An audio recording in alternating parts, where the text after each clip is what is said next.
Bengaluru rave పార్టీపై పోలీసుల విచారణ కొనసాగుతోంది. వాసు అనే వ్యాపారి పుట్టినరోజు సందర్భంగా పార్టీ ఏర్పాటు చేసినట్లు పోలీసులు గుర్తించారు.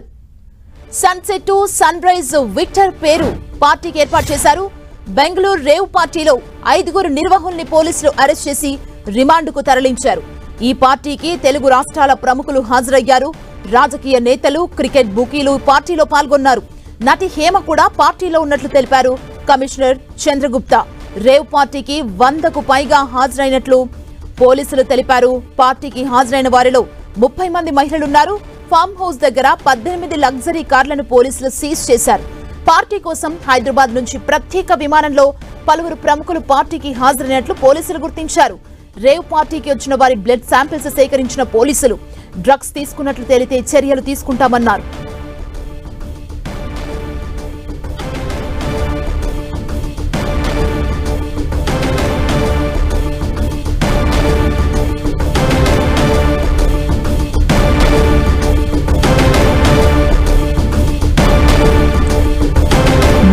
రేవ్ పార్టీపై పోలీసుల విచారణ కొనసాగుతోంది. వాసు అనే వ్యాపారి పుట్టినరోజు సందర్భంగా పార్టీ ఏర్పాటు చేసినట్లు పోలీసులు గుర్తించారు. Sunset to sunrise Victor పేరుతో పార్టీని ఏర్పాటు చేశారు. బెంగళూరు రేవ్ పార్టీలో 5 నిర్వాహకుల్ని పోలీసులు ఇప్పటికే అరెస్ట్ చేసి రిమాండ్కు తరలించారు. ఈ పార్టీకి తెలుగు రాష్ట్రాల ప్రముఖులు హాజరయ్యారు.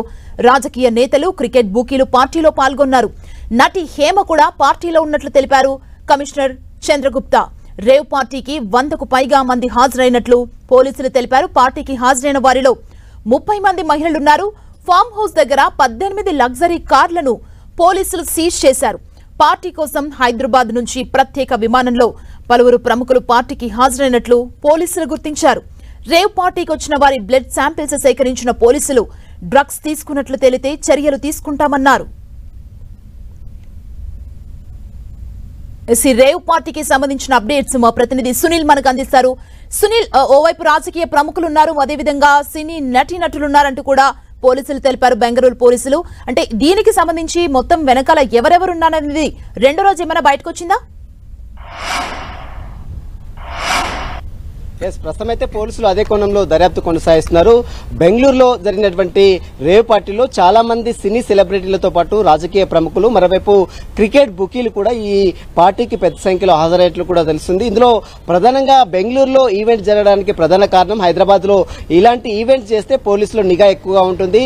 ఇక డ్రగ్స్ పై ఇప్పటికే తెలంగాణ రాష్ట్ర పోలీసులు కూడా చాలా పకడ్బందీగా చర్యలు తీసుకుంటున్నారు. కాబట్టి ఈ పార్టీని మొత్తం కూడా బెంగళూరుకి షిఫ్ట్ చేయడం జరిగింది. బెంగళూరులో హైదరాబాద్ చెందినటువంటి గోపాల్ రెడ్డి అనేటువంటి ఒక జిఆర్ ఫామ్ హౌస్ లో ఈ యొక్క పార్టీని అరేంజ్ చేయడం జరిగింది. దీనికి సన్ రైజర్స్ అంటే సన్సెట్ టు సన్ రైజర్స్ అనేటువంటి విక్టరీ అని పేరుతో ఈ ఈవెంట్ కూడా కండక్ట్ చేశారు. ఈ ఈవెంట్ కి తెలుగు ఇండస్ట్రీకి చెందినటువంటి సినీ ప్రముఖులతో పాటు రాజకీయ ప్రముఖులు, అదేవిధంగా కొంతమంది ఇంజనీర్స్, కొంతమంది సాఫ్ట్వేర్స్ తో పాటు కొంతమంది క్రికెట్ బుకీలు సైతం ఈ పార్టీకి హాజరైనట్టు కూడా సమాచారం తెలుస్తుంది. మొత్తం ఈ పార్టీలో 100 మందికి పైగా హాజరైతే అందులో 30 మంది పైగా మహిళలు ఉన్నారు. అందులో 25 మంది కూడా యువతులే ఉన్నట్లు కూడా అటు చంద్రగుప్తా అంటే జాయింట్ కమిషనర్ చంద్రగుప్తా కూడా నిన్న మీడియాకు పూర్తి వివరాలు కూడా వెల్లడించింది.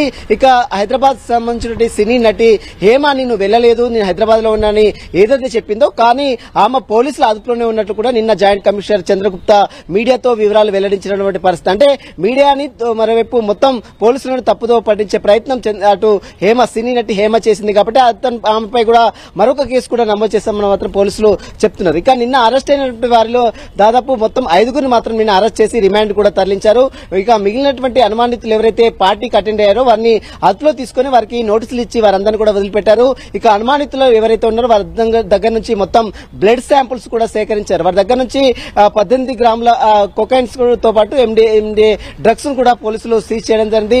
ఈ పార్టీతో పెద్ద ఎత్తున సినీ ఇండస్ట్రీకి చెందినటువంటి ప్రముఖులతో పాటు రాజకీయ ప్రముఖులు, ఆంధ్రప్రదేశ్ చెందినటువంటి ఎమ్మెల్యే స్టిక్కర్ కూడా, కారు సంబంధించిన స్టిక్కర్ కూడా అక్కడ దొరికింది. కాబట్టి ఇప్పటికే కాకాని గోవర్ధన్ తరకు ఈ కారుకి ఎలాంటి సంబంధం సంబంధం లేదు, దానిపై ఎంక్వైరీ జరిపించాలని కూడా పోలీసులకు కాకాని గోవర్ధన్ విజ్ఞప్తి చేసిన దృశ్యాలు కూడా మనం చూసాం. కాబట్టి ఇంకా ఈ కేసులో ఈ ఫర్దర్ గా ఇంకా ఎవరెవరు ఉన్నారు ఏంటి, వీరికి సంబంధించిన బ్లడ్ శాంపుల్స్ వచ్చిన తర్వాత వీరు నిజంగానే డ్రగ్స్ తీసుకున్నారా లేదా అన్న దానిపై కూడా పూర్తి వివరాలు కూడా వెల్లడించే అవకాశం ఉంది. మరోవైపు నిన్న నటుడు శ్రీకాంత్ కూడా ఉండాలని పెద్ద ఎత్తున ఆరోపణలు రావడం, ఆ తర్వాత శ్రీకాంత్ తాను ఇంట్లోనే ఉన్నాను, తనతో కూడినటువంటి తన పోలికతో అంటే తన ఫేస్ తో కూడినటువంటి వ్యక్తి అక్కడ ఉన్నాడు, తనకు అక్కడ పార్టీకి ఎలాంటి సంబంధం లేదు, ఇలాంటి పార్టీకి నేను ఎప్పుడు కూడా వెళ్ళలేదంటూ కూడా నటుడు శ్రీకాంత్ నిన్న మాట్లాడినటువంటి దృశ్యాలు కూడా మనం చూసాం. ఆ తర్వాత నిన్న చాలా మంది అక్కడ పార్టీకి అటెండ్ అయినటువంటి వారందరినీ కూడా బ్లడ్ శాంపుల్ సేకరించారు. ముఖ్యంగా 5గురు మాత్రం ఈ కేసులో సంబంధించిన నిర్వాహకుల్ని 5గురిని అరెస్ట్ చేసి జ్యుడిషియల్ రిమాండ్ కూడా తరలించారు. ఇక ఎవరైతే డ్రగ్స్ అక్కడ ఆనవాళ్లు దొరికాయో డ్రగ్స్ కూడా కొంత సీజ్ చేశారు. కాబట్టి ఎవరెవరు డ్రగ్స్ తీసుకున్నారా లేదా అన్న దానిపై కూడా తెలియాలంటే వారు దానికి సంబంధించిన రక్త నమూనాలు కూడా సేకరించారు. కాబట్టి వారికి బ్లడ్ శాంపుల్స్ రిపోర్ట్ వచ్చిన తర్వాత వారిపై కూడా చర్యలు కూడా తీసుకునే అవకాశం ఉంది. నటి హేమ కూడా ఈ పార్టీలో ఇన్వాల్వ్ అయింది, కానీ ఆమె నేను లేను పార్టీకి వెళ్ళలేదనే బుకాయించే ప్రయత్నం చేసింది. మీడియాని మరోవైపు అందరినీ పోలీసులను కూడా తప్పుదోవ పట్టించే ప్రయత్నం చేసింది. కాబట్టి హేమపై కూడా మరొక కేసు కూడా నమోదు చేసే అవకాశం ఉంది. మొత్తం మీద బెంగళూరు డ్రగ్స్ పార్టీ మాత్రం 2 తెలుగు రాష్ట్రాలని షేక్ చేస్తున్నటువంటి పరిస్థితి కనబడుతుంది. చాలా మంది సినీ సెలబ్రిటీలు, రాజకీయ ప్రముఖులు వీరందరూ కూడా ఇన్వాల్వ్మెంట్ ఉంది. ఇంకా ఎవరెవరు ఉన్నారు దానిపై మాత్రం పోలీసులు కొంత గోప్యంగా వస్తున్నారు, వారి పేర్లు మాత్రం వెల్లడించలేని పరిస్థితి. మొత్తం మీద ఈ కేసులో ఇంకా ఫర్దర్ గా బ్లడ్ శాంపుల్స్ రిపోర్ట్ వచ్చిన తర్వాత వీరిపై కూడా కేసులు నమోదు చేయడానికి పోలీసులు మాత్రం అన్ని విధాలుగా రంగం సిద్ధం చేసినట్లు కూడా తెలుస్తుంది. సుమా.